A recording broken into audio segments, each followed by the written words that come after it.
এই হারামখোরের জানা নাই আল্লাহ এবং রসুলের মধ্যখানে আল্লাহ যে দেওয়ালটা তুলেছে সেই দেওয়ালটার নাম হচ্ছে দরুদ। সকলে জোরে বলুন সাল্লাল্লাহু আলাইহি ওয়াসাল্লাম। আচ্ছা, এটা দরুদ না দরুদ নয় বাবা? এর মানে কি? আল্লাহ তুমি রসুলের উপরে রহমত বর্ষিত করো, এটার মানে। আচ্ছা, আপনারা বসে পড়লেন না দাঁড়িয়ে? আমি বসে পড়লাম না দাঁড়িয়ে? বসে। কষ্টটা কি জানেন? আমাদের দেশে জাহিল গুটকাখোর জিলাপি হুজুর বসে দরুদ পড়ছে সাল্লাল্লাহু আলাইহি সাল্লাম, কিন্তু বলছে ইয়াসিন দাঁড়ায়নি, ওকে লাত মেরে ফেলে দাও। কথাটা বুঝতে পারেন? আচ্ছা, সব থেকে বড় জিনিস আমাদের দেশের কিছু জাহিল বক্তার আকীদা, বাংলাদেশের কিছু গুটকাখোরের আকীদা যে আমরা মিলাদ করলে, জলসা করলে নবীজি ওখানে হাজির হয়। বলে না? বলে না? কথা বলে না? নবী হাজির নাজির। যদি জলসায় নবী আসে তা তুই হারামখোর বসে নবীর সামনে কি করে বয়ান করছিস বে? কথাটা বুঝতে পারেননি? এর থেকে বড় জাহিল মূর্খ কেউ আছে? তাহলে তোর থেকে বড় বিয়াদব কে আছে? গুটকাখোর। নিজের ফতোয়ায় নিজে ফেঁসে গেছো। তুমি বলছো নবী মিলাদে হাজির হয়েছে, তা তোর থেকে বড় হারামখোর কেউ আছে? নবীজি দাঁড়িয়ে আছে তোর মজমায় এসে, আর তুই হারামখোর বসে আছিস। বললে অনেক কথা বেরোবে। শুনেলেন আমি যেটা বোঝাতে চাইছি আপনাদিকে? আল্লাহ নবী সাল্লাল্লাহু আলাইহি সাল্লাম বললেন, হে নবী বলো, কুল ইন্নামা আনা বাশারুম মিসলুকুম ইউহা ইলাইয়া আন্নামা ইলাহুকুম ইলাহু ওয়াহিদ ফামান কানা ইয়ারজু লিকা রাব্বিহি ফালইয়ামাল আমালান সালিহান ওয়ালা ইউশরিক বিইবাদাতি রাব্বিহি আহাদা। হে আমার নবী, পৃথিবীর মানুষকে বলে দাও আমি তোমাদের মতোই একজন মানুষ। আমার কাছে আল্লাহ ওহী পাঠাই, তোমাদের কাছে পাঠাই না। আল্লাহ আমাকে বিশেষ মর্তবা দিয়েছে, তোমাদেরকে দেয়নি। তোমরা যে আল্লাহর ইবাদত করো, আমিও সে আল্লাহর ইবাদত করি। অর্থাৎ তোমরা আল্লাহর সঙ্গে কেউ কি শরীক করো না। জিলাপি হুজুর বলছে हम आशिके रसूल हैं और ये लोग क्या है? नबी के दुश्मन है। আমি দরুদ পড়লাম না? পড়লাম না? যদি আমি জলসার আগে দরুদ পড়ি, এখন যদি বলি সাল্লাল্লাহু আলাইহি সাল্লাম, তাহলে রাসূলের দুশমন কি করে হলাম? আমার কাছে প্রুফ আছে।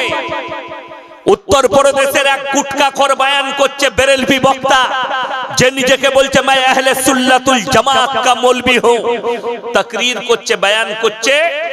আমার কাছে আছে প্রুফটা कि अगर वहाबी तवाफ करते करते काबा घर में मर जाए फिर भी जहन्नम में जाएगा, और बेरेलवी लोग, सुन्नी लोग अगर रंडी खाना में मर जाए फिर भी जन्नत में जाएगा। नाउज़ुबिल्लाह बोले, मैं तो तुम्हारे दुआ में शामिल होता हूं भाई, और मैं आमीन कहूंगा, क्योंकि हमारा मौत काबा घर में हो जाए, तुम्हारा मौत बेश्या खाना में हो जाए। अल्लाह कबूल कर ले तेरे मुंह के बात। কথাটা বুঝতে পারেন? সে নিজেই বলছে कि वहाबी का मौत अगर काबा घर में हो जाए फिर भी जहन्नम में जाएगा। तो अल्लाह, हम तो चाहते हैं, दिल का तमन्ना है कि हमारा मौत काबा घर में हो जाए, और मैं उसी मौलवी के लिए बोलूंगा कि अल्लाह उनका दुआ को कबूल कर ले कि हर बेरेली मौलवी का मौत बेश्या खाना में हो जाए। ये तुम्हारा मौलवी का बात है, ये हमारा मौलवी का बात नहीं है। हम तो दुआ करते हैं कि अल्लाह तुमको हिदायत अता फरमाए, ये हमारा दुआ है। लेकिन बड़ी दुख की बात है, तुम गाली देते हो और अपने आप को मौलवी कहते हो। तुम हमें कौमे लूत कहते हो, अपने आप को मौलवी कहते हो। ये तो दुख की बात है। বড় কষ্ট লাগে আমার ভাই, মানুষ আজকে মুসলমানরা পেঁচালো কেন?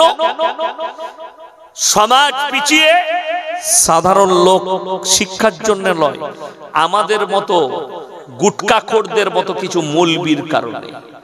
এরা নামাজও পড়ে না, রোজাও রাখে না। ইসলামের যে বুনিয়াদ আল্লাহ পৃথিবীর বুকে রেখেছে, এটা শিক্ষার দ্বারা, এডুকেশনের দ্বারা রেখেছে, এমনি রাখেনি। আজকে বলে দিই, বড় কষ্টের বিষয়, মুসলমান পিছিয়ে, তার কারণ হচ্ছে শিক্ষা। আপনারা জানেন পৃথিবীতে ইসরায়েল কত পার্সেন্ট আছে? 90 লাখ ইসরায়েল আছে, ইহুদি আছে। কত বললাম? 90 লাখ। কিন্তু গোটা পৃথিবীতে তাদের প্রোডাক্ট চলছে, চলছে না চলেনি? গোটা পৃথিবীতে। আমি নাম করব না, বাংলাদেশে কয়েকটা গজল গায়ক বলে প্রতিবাদী গজল গাইছে। কিসের বিরুদ্ধে? ইসরায়েলের বিরুদ্ধে প্রতিবাদী গজল। মানে ইসরায়েলের প্রোডাক্টগুলো, পণ্যগুলো বয়কট করো। আমি ভিডিওতে দেখলাম সে হারামখোররাই রেস্টুরেন্টে বসে থামস আপ খাচ্ছে। আমাকে কে কি বলে আমি জানি না, আমি হচ্ছি হক বললে বলা। তোমার কোথায় লাগবে গিয়ে আমি জানি না, তোমার ফুড়াই লাগবে না তোমার ব্রেনে আঘাত লাগবে আমি জানি না। আল্লাহর নবী জনাবে মুহাম্মদুর রাসূলুল্লাহ, সকলে বলুন সাল্লাল্লাহু আলাইহি সাল্লাম, পৃথিবীর বুকে দাওয়াত দিয়েছেন রেখে ঢেকে নয়। গোল আলু মলবি হলে চলবে না, যেদিকে গড়াবে সেদিকে গড়িয়ে যাবে। আমি সেদিনে 24 পরগনায় ছিলাম, আমাকে একজন কামড়া এসে বলছে, হুজুর এইখানে না ফুরফুরার লোক আছে, একটু মেপে বুঝে বলবেন। আমি ওইটাই বলবো, আমি তুই মানা করলি বলে দাওয়াত দিলি কেন? আমাকে দাওয়াত দেওয়ার প্রয়োজন নাই, জানিস মালটা ওই রকমই, দাওয়াত দিবি কেন? আমি তো ওটা ছাড়া না বলে থাকতে পারবো না। তো তারা বললে বড় ঝামেলা হয়ে যাবে, এমন হোক মারামারি, তার মৌলবি থাকবে নিয়ে আসবি স্টেজে, অসুবিধা নাই। দেখুন একটা কথা বলি, আজকে মানুষ ওই জায়গায় পেঁচিয়ে গেছে যে হক বললে, সুদের বায়ান করলে, আমাকে যদি এখনই বলেন এখানে সুদের বায়ান করতে পাবেন, আমার গাড়ি রেডি আছে, নামবো, গাড়ি চেপে পালিয়ে তুই বুঝে লিখা। আমি বলবো এটাই হারামটা হারাম বলবো, হালালকে হালাল বলবো। আমি তোর মতো বায়ান করব না, তুমি লিস্ট ধরি দেবে, বায়ান করব না। যে এগুলো বলবেন না, যেগুলো মানা করবে সেগুলো আমি বেশি করে বলবো। বীজ বেগুন তেরে দিয়ে যাবো, পারিস তো আমাকে আটকা? ইমাম পেয়েছো, আজকে এই জন্য সমাজ পেঁচিয়ে। আপনি চলুন, এখানে এতগুলো লোক বসেছে, আমি চ্যালেঞ্জ দিয়ে বললাম, শুনেন, দ্বীনি ইলম হাসিল করা ফরজ না ফরজ? কথা বলে ফরজ। 100টা নারী পুরুষের মধ্যে 95 জনের কাছে দ্বীনি ইলম নাই। ঠিক বললাম না ভুল বললাম? 95 জন, শতকরা বেশি হবে তাও কম হবে না। 95টা বলে রাখলাম কেন? এরা হারাম হালাল চিনে না, দিন বাদ দিন চিনে না, শিরক বিদআত চিনে না, কুফরি চিনে না, আল্লাহকেই চিনতে পারে না। যার কারণে বলে দিই, শুনেলেন, যতগুলো ভারতবর্ষে ইসলামের দুশ্মন দেখছেন, একটাও অমুসলিম ঘরে জন্ম নেয়নি, সব মুসলমান ঘরে জন্ম নিয়েছে। আসাদ নূর কাদের ঘরের ছেলে? কথা বলেন, মুসলিম, বাংলাদেশের বাসিন্দা, নবীর বিরুদ্ধে কথা বলেছে, বলেছে না বলেনি? রাসূলকে গালি দিয়েছে। শুধু তাই নয়, আপনার তসলিমা নাসরিন বাংলাদেশের মেয়ে।